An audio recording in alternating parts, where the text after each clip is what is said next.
નમસ્કાર.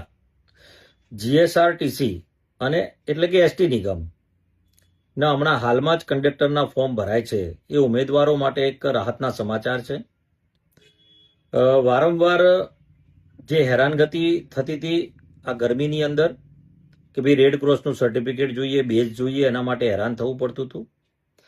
સરકારશ્રીમાં માન્ય મુખ્યમંત્રી શ્રી ભૂપેન્દ્રભાઈ પટેલ સાહેબ, નાયબ મુખ્યમંત્રી શ્રી હર્ષભાઈ સંઘવી સાહેબ અને મંત્રી શ્રી પ્રવીણભાઈ માળી સાહેબને મેં રજૂઆત કરી, લેખિતમાં રજૂઆત કરી, ખૂબ હકારાત્મક વાત કરી અને 24 કલાકની અંદર એક પ્રેસનોટના માધ્યમથી એમણે વિભાગ તરફથી પ્રેસનોટ આવી ગઈ કે ભાઈ આના હેરાનગતિ ના થાય અને આ ડોક્યુમેન્ટની જે જરૂરિયાત છે જ્યારે ચકાસણી થાય ત્યારે એ ડોક્યુમેન્ટ રજૂ કરશે તો ચાલશે. એટલે કે એમને ખૂબ મોટો સમયગાળો મળી ગયો.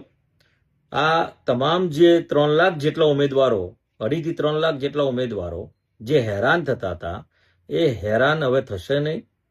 એટલે માન્ય મુખ્યમંત્રીશ્રી, નાયબ મુખ્યમંત્રીશ્રી અને મંત્રીશ્રીનો અને સરકારશ્રીનો હું દિલથી જીએસઆરટીસીના કર્મચારીઓનો તમામનો દિલથી આભાર માનું છું કે 24 કલાકની અંદર આ નિર્ણય લેવા બદલ ખૂબ ખૂબ આભાર. તમામ ઉમેદવારો વતી હું આભાર માનું છું કે આ સરાહનીય કામ સરકારે કર્યું છે અને એ પણ 24 કલાકની અંદર આ નિર્ણય લીધો છે તે બદલ એમનો દિલથી હું આભાર માનું છું.